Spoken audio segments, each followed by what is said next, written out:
Okay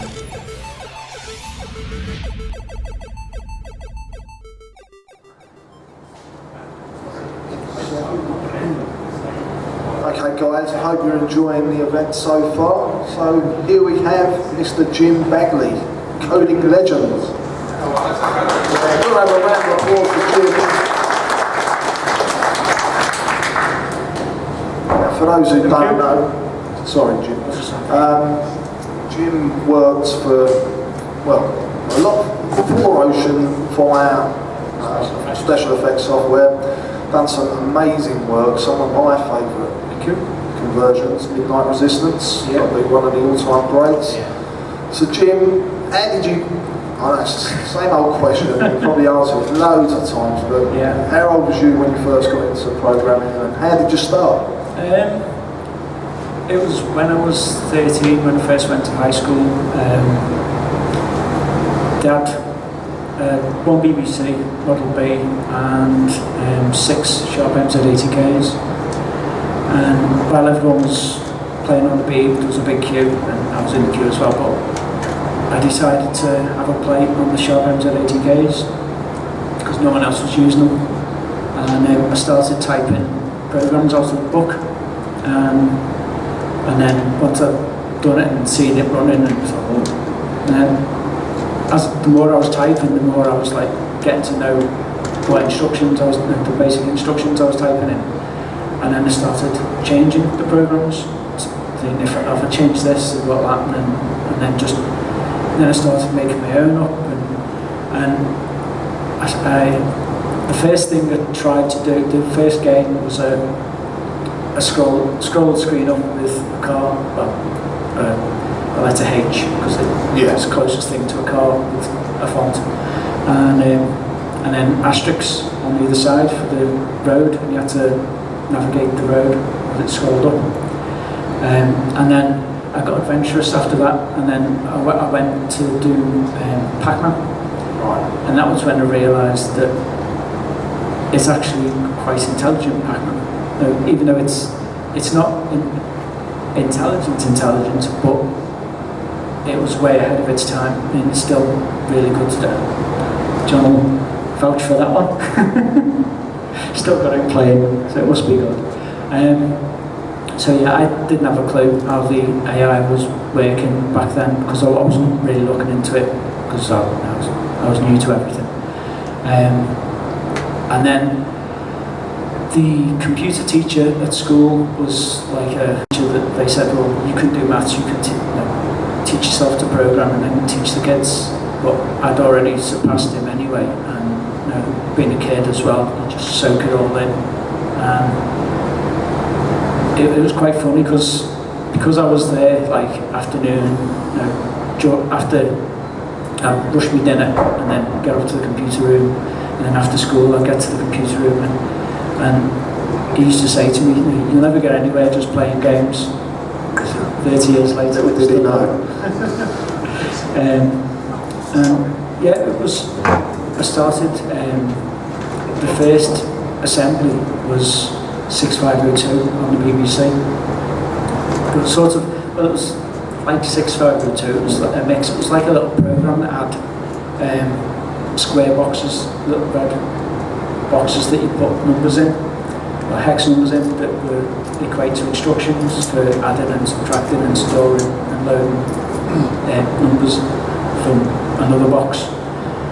And I got quite used to how it worked because I was quite good at BASIC at this point because I was making loads of games on ZX81 at home. And then because I was doing Z6502 on the B, I thought and by this time I've got a Spectrum, and I was making games in BASIC, not in Specky. And as everyone will know, the Specky BASIC isn't the fastest of basics. And so I thought I needed to learn machine code for the Specky. And so I can't remember whether it was Sinclair User or your Sinclair, but they put a white noise generator in machine code, well, hex statements in the Mac, in a printout. And what I did, because it was a small like normally when you did a machine code game in the Macs, there was a type in, it was page after page after page of hex numbers.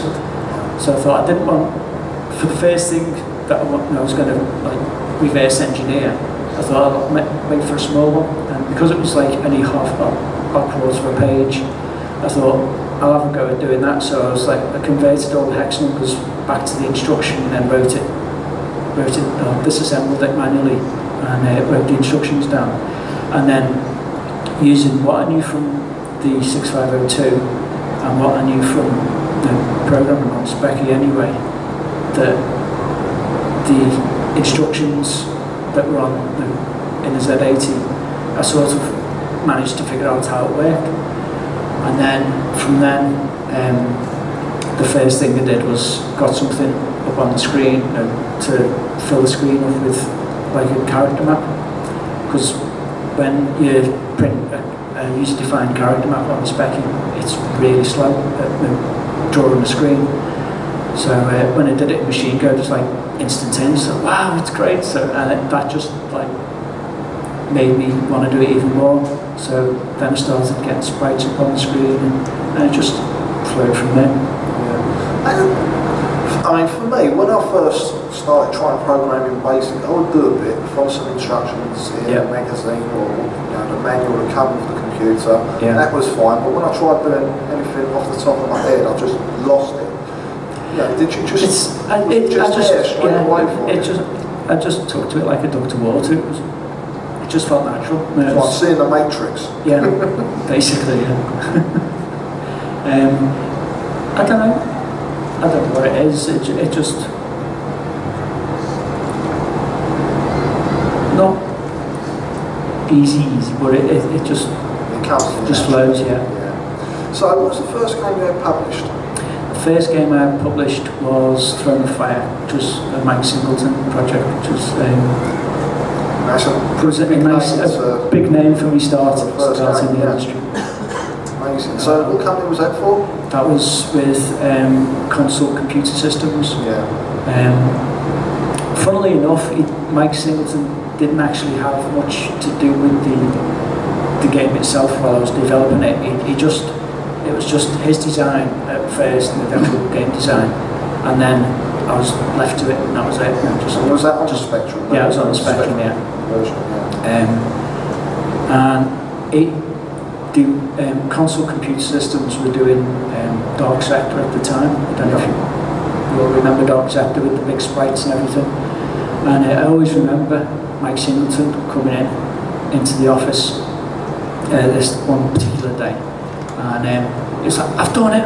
It's like, what have you done? He said, I've got a sword clash down to 200 bytes.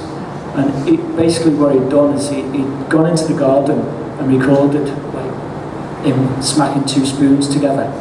And then that was the sample for the sword fight. And he managed to crunch it down, because he used to always love crunching things down and making like a bigger game fit into 48K, like he did with all of his games. And so yeah, it was made up that he'd managed to get a sample of a sword clash down to like 200 bytes. Yeah. What was your next game after that? After that, it was, I can't remember the order now. It was either Street Sports Basketball, but it was one of the US Gold ones for Canvas. But no, I think it was Roadrunner next. Right, I was going to say that was another big title. How did the move to Canvas come about? Well, basically, it was quite funny. When I was working for Consult, we ended up like having to not be in the building that we were in, and we ended up like working in the boss's house, because he was spending the money apparently. My friend's going mental. He was spending the money, which we didn't know about at the time, and because he was partners, and his partner was a bit pissed at this. So anyway, we're at his house, and I used to cycle to his house, and then even in the winter. And it was really bad, like winter day, and it was like snow everywhere. So I ended up getting a taxi back home, and he then, don't know why, he used my bike to go somewhere, and then broke it. And then he didn't even like offer to fix it or anything. So I thought, enough of this. so no risk to me. I can't say what I thought of that. And so I just left. Yeah. So I said, I'm not working for you. Which is probably a good move because it didn't last that long.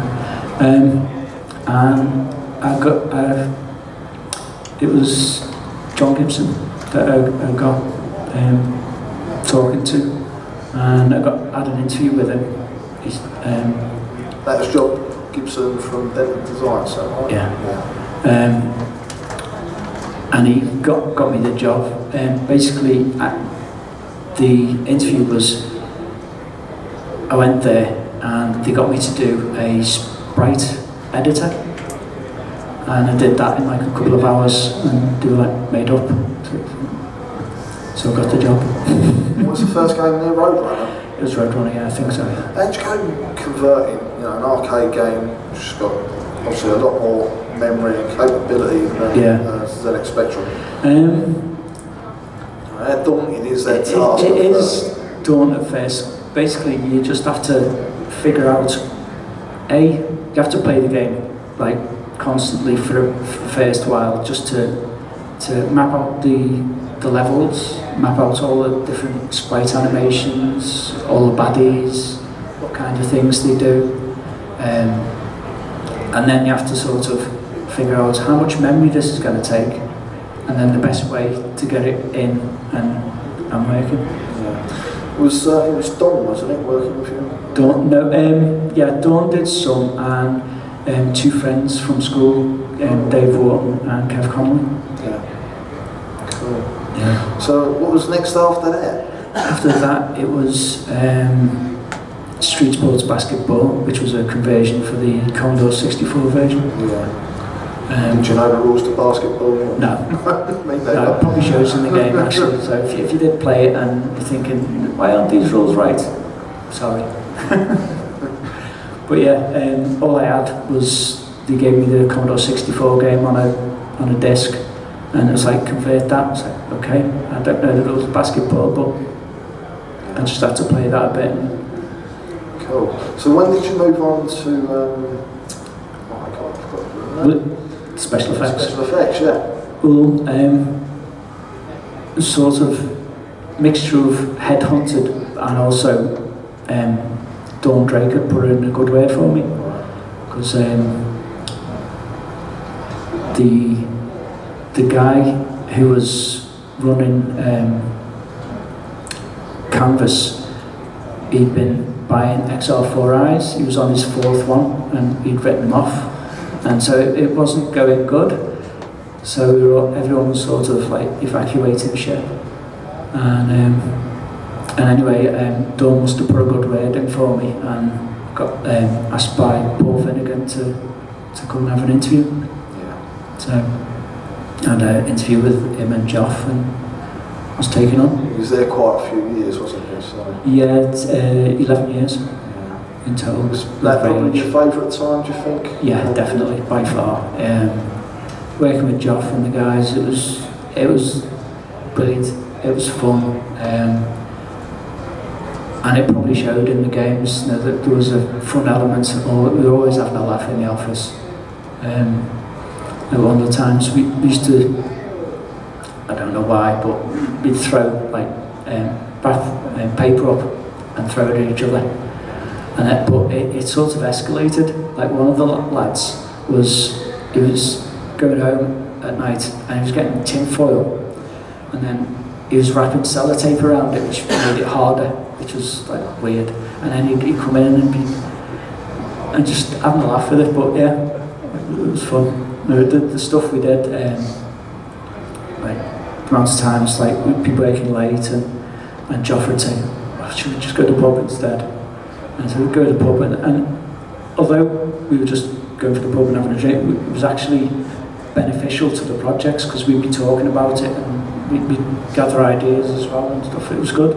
It was good times. So what was the first game you worked on then? Was that It was Guts, yeah. Yeah.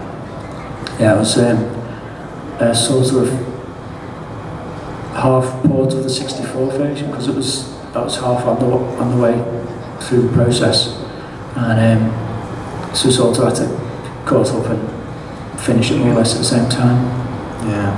So I know a lot of Amstrad owners are always on your case about these Spectrum ports. Yeah. Well, the problem with the Amstrad ports, I'm glad you brought it up actually.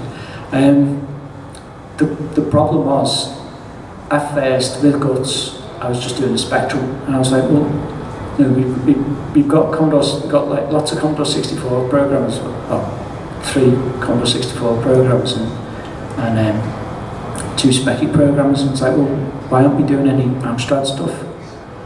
And no, it's capable machine, no, and the graphics are really good, so why aren't we doing any games? And it's like, well, it turned out that they didn't want to pay for an artist, basically.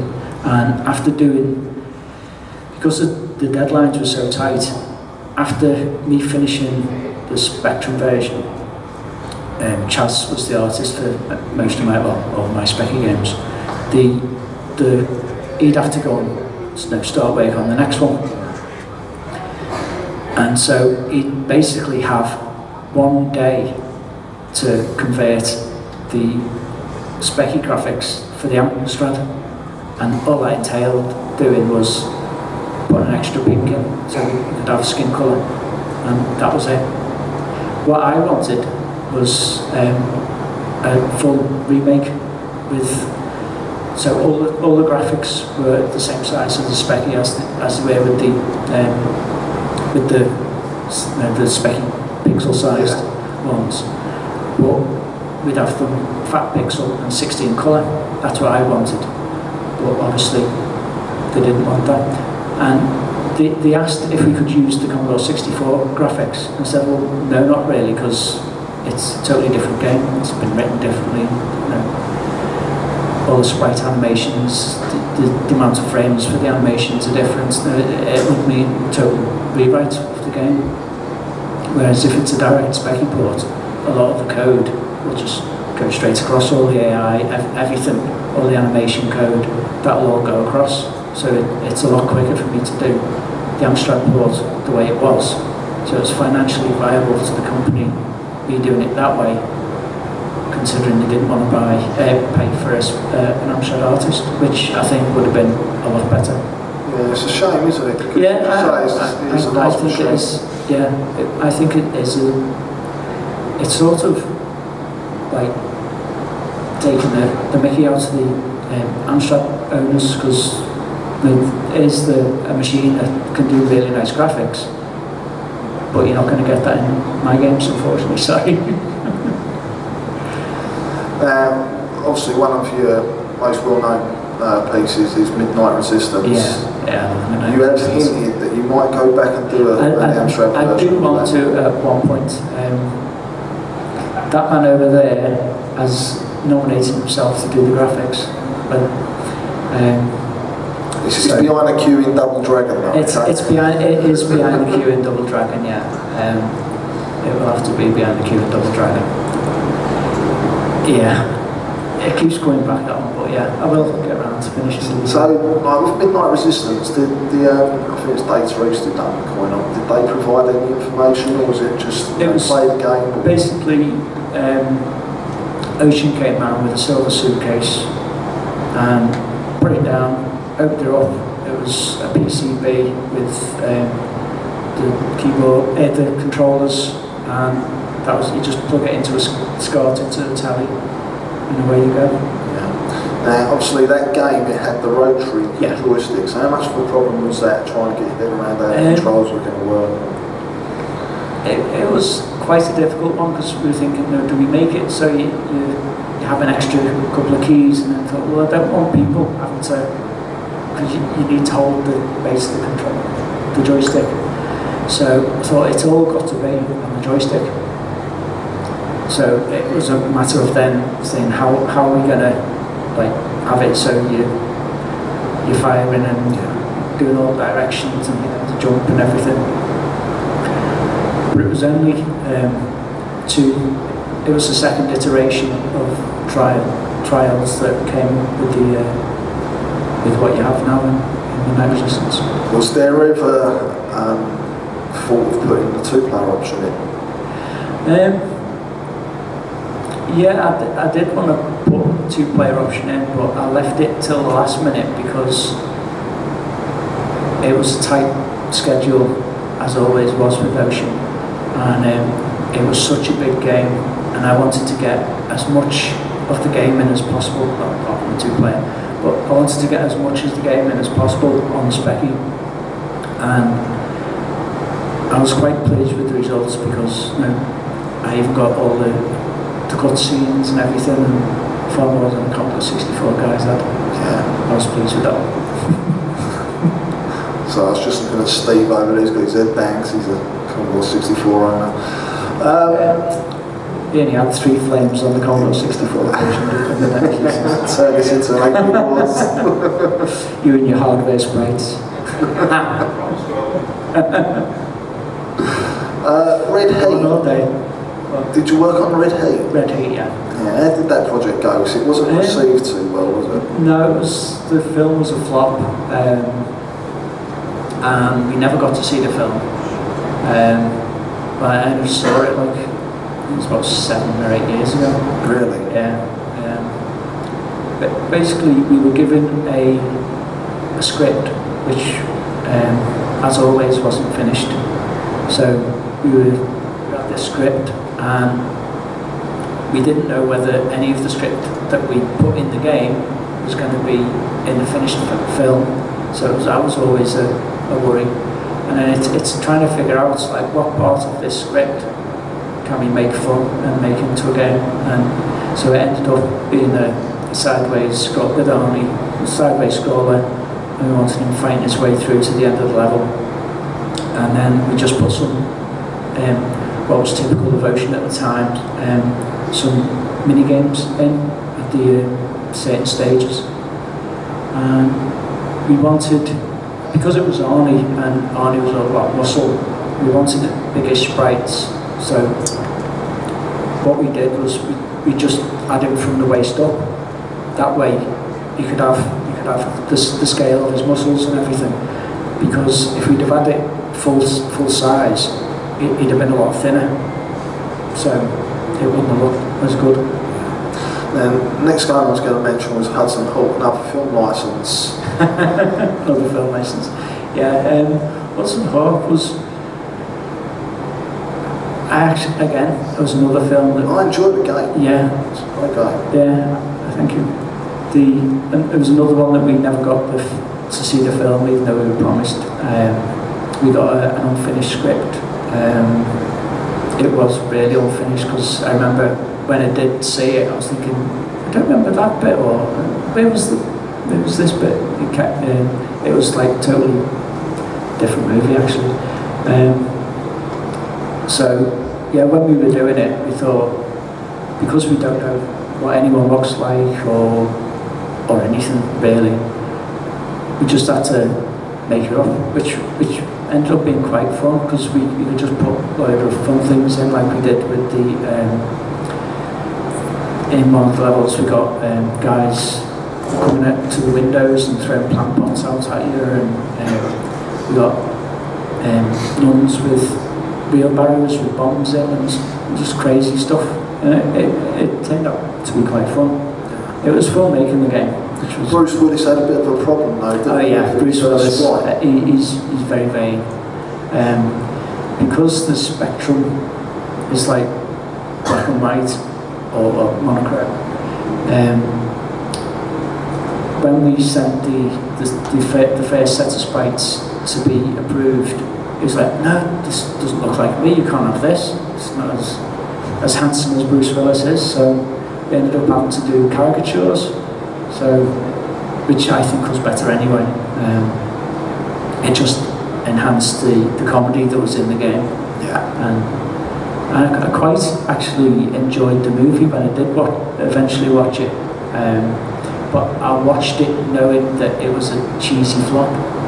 So it was sort of okay, and I quite liked the way they used the sing, well, the whistle and singing the songs to time how they did I mean, it was quite a good idea in theory, just not practical.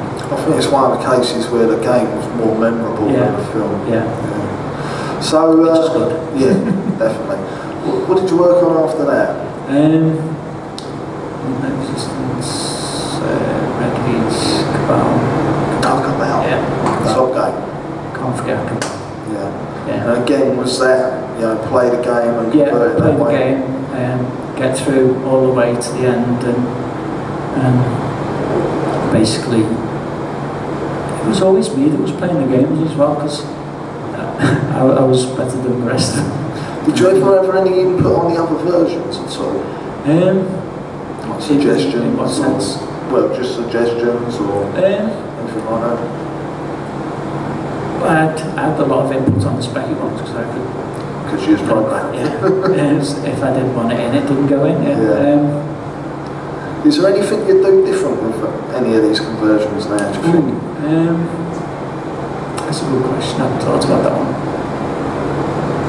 Probably put 2-player in Midnight Resistance, but then I didn't have that much memory left. I think it was, if I remember rightly, I think it was 19 bytes out of 128k. So it's one of games that most of the stuff you've done, it always had in-game music, sound effects. It's one load on a 1 to 8k machine, so it's always nice to get a bit of benefit from owning. Bit of a benefit from owning that machine. So that's good. Yeah, I quite enjoyed doing the 1 to 8k ports because A, it was more memory than the 48k, and B, I wanted to get everything in a one load, because although the 48k versions were good, I didn't like the fact that you had to go and load the levels all the time, so I wanted it to be exactly the same, but with everything in it as much as possible crammed into the one load, and it's all there. So what was it like moving on from the Spectrum? Because you was developing for quite a few years. Yeah, everyone was on STs and stuff and Amigas, and I was still on Specky. But I had an ST at home, and I was doing all the map editors for everyone else at work. So it would basically take a Neo screen for Neochrome or Deep Paint screen as well, and it would then convert it to run on Spectrum, Amstrad, ST, Amiga, NES, the Game Boy, pretty much every new console that came out that we worked on, make it work with that, and it'd be able to grab sprites, it'd be able to grab maps and convert all the characters into character maps. It basically just take a big map image and convert it all automatically for them, just spit out the data at the end. Did you do any work on the Game Boy? Yes. You did? Yeah. I suppose that was a natural progression, wasn't it? It was, with Hudson Hawk, it was, we did the Specky version, then did the Amstrad version, and then I did the Game Boy version. What was that like working on that? That was great, I actually enjoyed it. It was nice to have hardware sprites for a change, and real scrolling. Even though it was blurry when it did scroll on on the Game Boy, but it was nice being able to have a console that was a computer that was in your hand and play games, after being used to being tied up to a telly and everything. And again, it was Z80. Well, it was a cut down version of Z80, so I just took to it like a duck to water again. And it's a really nice platform. I enjoyed programming on the game. Did Nintendo ever interfere with what you was doing at all, programming wise? No, it was dead easy to get. When I first got it, the dev kit, and what I did a lot of times when I first got a new machine was I'd write Space Invaders, and if I could write Space Invaders, which consists of getting something on the screen and getting some input from the controllers or joystick or whatever, and some audio, and if I could do that, then I could make any game, pretty much. You famously converted Doom on the Saturn. Yeah. If you can tell us a bit about that, because there's quite a story behind it. Yeah, with Doom, we used to play Doom in work, like at lunch time and after work, while we were letting the traffic die down before going home. So, and then one day, Paul Finnegan comes into the office and goes, "You like playing Doom, don't you, Jim?" I said, "Yeah, I love it, it's great." He said, "Do you want to port it to the Saturn?" "Yeah, nice one." So I was then given the task to port Doom to the Saturn, and so I started going through the WAD files and extracting all the data and getting it Saturn compatible and converting all the images from the WADs, and then made my own WAD format, and then I got the first level out, and because I had to send a proof of concept to ID to be approved, to make sure I was going along the way they wanted it to go. I had it running full screen, full frame rate, and I sent it off to them, feeling quite chuffed with myself. And 3 days later, I got a call back from John Carmack saying, "You can't use the 3D hardware to render the game, you've got to do it using the processor, like the PC." I was like, "You're joking, aren't you? Because that's going to make it slow. Why would you want to cripple your own title?" He said, "No, don't want you using the hardware." So for 19 years, I ended up doing it and getting it out, and it was okay. I mean, I did a hell of a lot of optimizing on the rendering to get a decent, fair frame rate, considering it's like 90% screen resolution. And then Revival. When was that one when John Romero came over? 2014, yeah. John Romero came over to Revival, and I was doing talks and he was doing talks. It's like, "John, I need to talk with you, I've got a question to ask." And he goes, we're both busy, can we chat over lunch?" I said, "Yeah, sound." So we had about, was it half an hour or an hour for lunch? Yeah, I remember you sat there. Yeah, and we were there for about an hour and a half. I was like, "No, we've got to go." He's a great guy, I had a really good chat with him. And anyway, it turns out that he was the guy who did all the approvals. And when it came to Saturn Doom, he was away on holiday that week. And John Carmack did the review and kicked it back. But John Romero said, if I'd have seen it running full screen, full frame rate, I'd have said, "Get that finished, and then when you're finished, port it back to the PC." I said, if only. Cursing's holidays. Yeah, but these things are sent to trials. Yeah. So you've been developing a few different games over the past recent years. One of them was Dragon's Lair. Yeah, Dragon's Lair. ZX81. Yeah.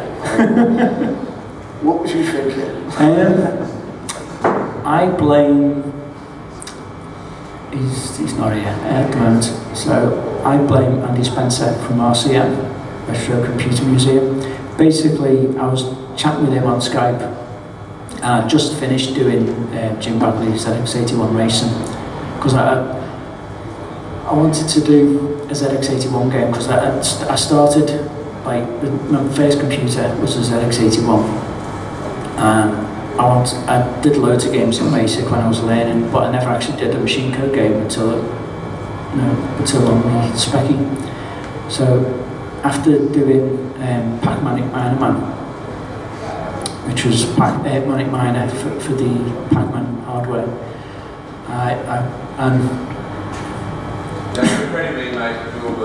yeah, well, we did the cabinet for it, which was awesome, and so after doing Pac-Man and Miner Man, I wanted to do a ZX81 game, so I did Jim Bagley's ZX81 Racing, which is just like a sprint. Which was quite impressive Yeah. itself, wasn't it? Yeah, cheers. Which was like a sprint clone. And it had 8 levels and, well, 8 different tracks and 2 different game modes, which was, one was a time trial, which was how fast you could get around the track 10 times. And the other one was a sudden death. So you start off at 1 speed and you go around the track until you crash. Every loop of the track, you speed up. So it's like it gets harder and harder as you go. And anyway, I'd just finished that, and I was talking to Andy on Skype. I need to do another one.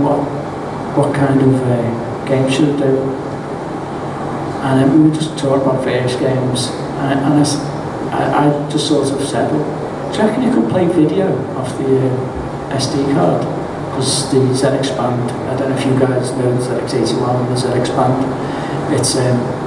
it's got 32k of RAM add-on, but it's also got an SD slot where you can load your games faster off the SD rather than loading off tape. So it's done by a guy called Charlie Robson that I used to work with as well at Rage. And so I called Charlie up and said, Charlie, you know when you're loading data off the SD card, I said, can you keep the screen active? Because like with the ZX81, when you load off tape, you have to put it into fast mode, which disables the screen, and so you can't see anything that's on the screen. So when it was loading off SD, if it hadn't have kept the screen active, it wouldn't have been possible. But thankfully, he said, yeah, it's possible. So I said to Andy, do you reckon it'll do Dragon's Lair? Because I bought a Dragon's Lair to a retro console I made a while ago, and I thought Dragon's Lair on the ZX81, everyone will say it can't be done, and most people did say it can't be done. So that was a good enough reason to do it. And so I did a quick trial, and Andy was sort of in the background on Skype, and basically I grabbed a big random file of random data and then just had it playing that, streaming that off the SD card and displaying it on the screen. And within I think it was about an hour and a half, I said, "You still there, Andy?" He said, "Yeah." I said, "Have a look at this." It's like, she was like, "F off." It's like, "No way, you can't do that." It's like, "Well, it's working." So then it was just a case of having to convert all the video to a format to spectrum resolution. The problem was to do it full screen. It could do it, but it was just too slow for animation. And so I put half the screen, which is a quarter of the memory of the screen. And then that way it was fast enough to play the animation. And I was using some free converters off the internet, and whether it was just the way the settings I was using for it, I just couldn't get a decent image. I mean, you could see it, but the only way you could actually see it was to have it on your phone, record what was on the screen on your phone, and then sort of hold it away from you. And capture the image better. Well, yeah, because it sort of turned into grayscale because of the render and stuff. So I thought, I can't have people playing it using the phone on the telly just to play it. So I thought, I've got to convert it my own way. And then, so just for the next month of evenings, I just started to write my own converter that would figure out a way to get a better result. And then I did some edge detection to give character to the image, and you could see the character a lot better because you had the lines going around him. Whereas with it, because basically you're going from a full screen, full colour image down to 128 by 96, black or white. So there's not a lot of like choice you can do to get it like still visible with the naked eye without having to use your phone to distort it, to get the grey shades and to get it working. Cool. Right, I'm running out of time again, so I'm going to hand over to the audience. We got any questions for Jim? No? No? Yeah? Hang on. I believe you're currently developing a program for Vectrex. Yes. Bomb Jack. Bomb Jack for the Vectrex. At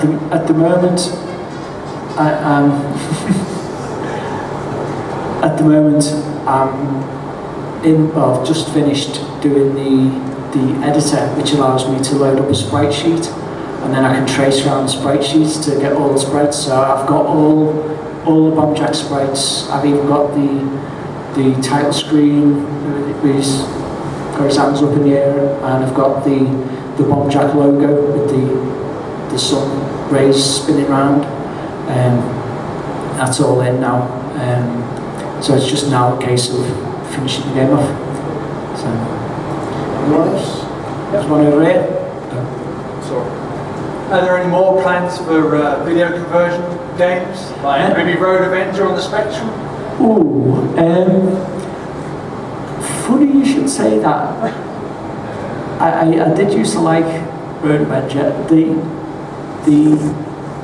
I haven't given up on the idea of doing video games, because the video games, I do like them, like the Dragon's Lair and the rest of them. But with the Spectrum next, which is I've been given a prototype. We want to look at that. I'm guarding this with my life. I'm looking forward to playing with that actually, and that is one of the things that I wanted to do, was to get video playing on the Spectrum Next. So whether it's Dragon's Lair or Road Adventures, I haven't decided yet. But yeah, there will be some video playing soon on the ZX Bagley. Cool. Any more questions? Yeah, when you talked to Digital Leisure about using the rights to Dragon's Lair, Yeah. did they think you were completely nuts, or you know, or, Yeah, you know? well, he said, how are you getting that? And I said, ZX81. I said, well, bit of magic and smoke and mirrors. And, Well, obviously they were right about it, because obviously, you know. They were fine about it. I said, look, can I have the rights to, or the approval to bring it out for the ZX81. It's a very niche market, because ZX81 is like quite old now, and not only that, but it's not just the ZX81. You need to have the ZX Band add-on, and so of the people who've got ZX81s, there's only a smaller amount of them that have got the ZX Band. So I'm not going to be raking money in from this. And I said, okay. He said, as long as you promote the PS3 version and the Xbox 360 version and the PC version, then they were fine with it. So I said, yeah, okay, I'll just put a thing in the credits, in the text, the readme. And yeah, they were happy with it. And then when it comes to do the Acorn Atom version, I was like, yeah, this is possibly going to be the last one. But, so did you get much feedback from them? Did they actually see it, or have they seen it? Well, I don't know. Oh, right. It would have been nice to get some feedback from them. But yeah, I would like to find out what, I forgot his name now. Don Blue. I'd like to get his feedback. He'd probably say, God, that's rubbish. But it's just to, it'd be nice to have that kind of, just to actually see it, rather than just, just go and do that thing, just don't affect our sales or anything. Well, how could it? I mean, Exactly, yeah. But I think they were getting, after doing the Acorn Atom version, I think they might have been getting a bit worried. And of course you did get the Guinness World Book of Records. Basically, in 2012, I introduced my daughters to the Guinness Book of Records, the books, and they both absolutely loved them. And so they got both the game edition and the normal edition, and they memorised pretty much every Guinness record that's been in the books. And quite annoying me, because just say something out of any of the records, oh, it was done by this person, and it's like they got a memory like a memory thing. And so they absolutely loved the idea of these Guinness records, and said, I'd love to be able to do a Guinness record. I said, but I'm not the strongest person in the world, I'm not the fastest person in the world. And back then, I was saying to them, I said, look, you don't have to be the strongest person or the fastest person. You just have to do something that hasn't got a record yet. And then it wasn't until after doing Dragon's Lair and then getting the approval from Digital Leisure to actually publish it. If it wasn't for them giving me the approval, I wouldn't have put in the request to Guinness to say I've got the world's largest ZX81 game. Like the one prior to that I know of is about 48k, and Dragon's Lair weighs in at 15 meg, so I think I've got it slightly lead. And that's not including any of the extra data, the extra 102 meg that I added with miscellaneous videos that were converted as well. They were the videos that I was converted while I was doing the trial, while I was doing the converter. So I just thought I'd put them into the video. Well, I think that deserves a round of applause in itself.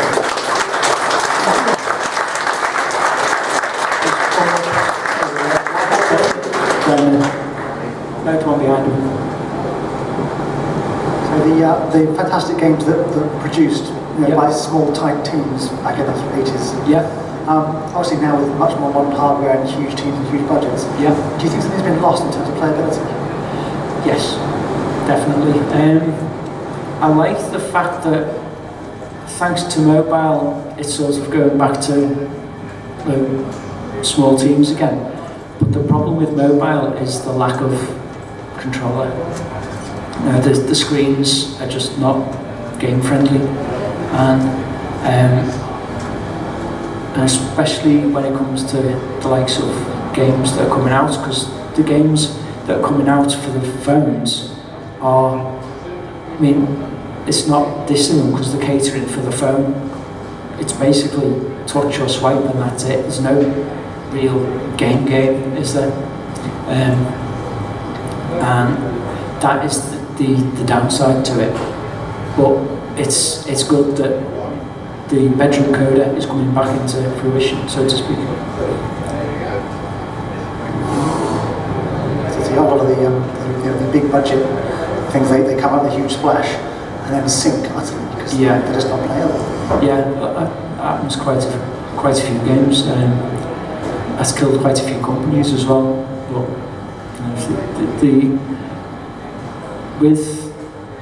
when you're making games, when you've got the history that I've got, a lot of the other people that were in the games industry when it started, it was all about the game back then. If it didn't play well, it didn't sell well, and it's still the case really, but publishers don't seem to know it. I mean, there are some really good playable games, AAA games out there now, but there are also a hell of a lot that aren't playable, and it's something that's missing and needs to come back in. Do you see any way of doing that on the phones option? Just have to get decent teams.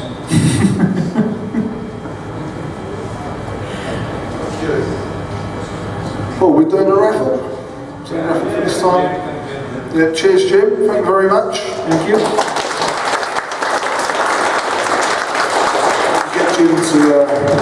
pull some raffle tickets out. How many was it? Let's keep going. Fair enough. 51. Gentleman over the back. Hope you got PSP. I'm sure there's plenty of traders out there who'll have I'm sort of exchange things. 54. There you go.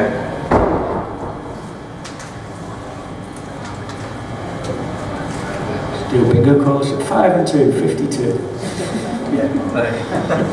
You got another career there, Jim.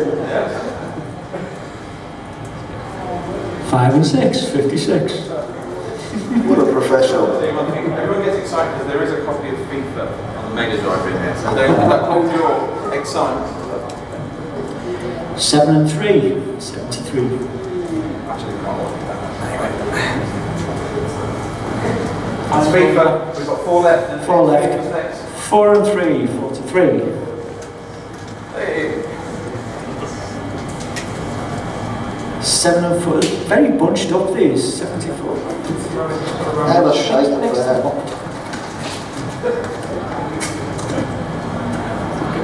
Hey, it's 4 and 9, 49.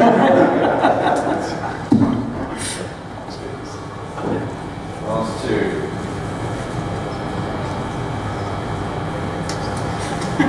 7 and 2, 72. And the last one, which is a great The book. last one, is it a 40 or a 70? It's a 50. Yep. Lovely. Congratulations. Okay, another round of applause for Jim Bagley, please. Thank you.